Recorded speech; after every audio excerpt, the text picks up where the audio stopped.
विशाल पाटील काँग्रेसला पाठिंबा देण्याची शक्यता आहे। मोठी घडामोड, अपक्ष निवडून आल्यानंतर हाताला साथ देण्याची चर्चा आता सांगलीमध्ये सुरू झालेली आहे।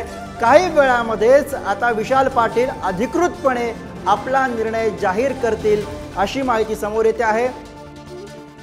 स्वप्नील पाटील आपले प्रतिनिधी सध्या सोबत आहेत। स्वप्नील, अर्थातच विशाल पाटील यांनी केलेल्या बंडामुळे सांगलीतली निवडणूक कायमच चर्चेत होती आणि आता त्यांचा विजय झाल्यानंतर एक चर्चा प्रामुख्याने सुरू आहे की ते साथ नेमकी कोणाला देणार।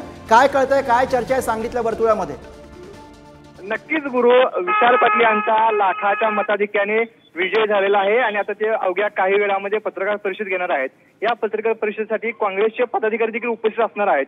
विशाल पाटील यांच्यासोबत आपण काही वेळापूर्वी बातचीत केली, त्यावेळी विशाल पाटील यांनी विश्वजित कदम सांगतील त्या मार्गावर जाणार असं सांगितलं आहे आणि ते निवडणुकीपूर्वी देखील विशाल पाटील असंच सांगत होते। परंतु विशाल पाटील आता अपक्ष म्हणून निवडून आलेले आहेत आणि आता काही वेळामध्ये ते आपली अधिकृत भूमिका जाहीर करतील। विशाल पाटील हे काँग्रेस सोबत जाणार आहेत, त्यामुळे महाविकास आघाडी सोबत जाण्याचा त्यांचा निर्णय आहे।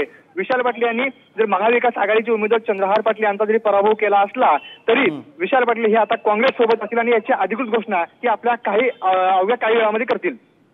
गुरु, अर्थात धन्यवाद या सगळ्या सविस्तर माहितीसाठी प्रसन्न सर। त्यामुळे सांगलीमध्ये निवडणुकीपूर्वी जो पेच सगळा निर्माण झालेला होता तो आता या निकालानंतर सुटणार काही आपल्याला बघायला लागणार नाही। चंद्रहार पाटील सुद्धा विशाल पाटलांचे लाडू वाटताना दिसतात का बघायला पाहिजे।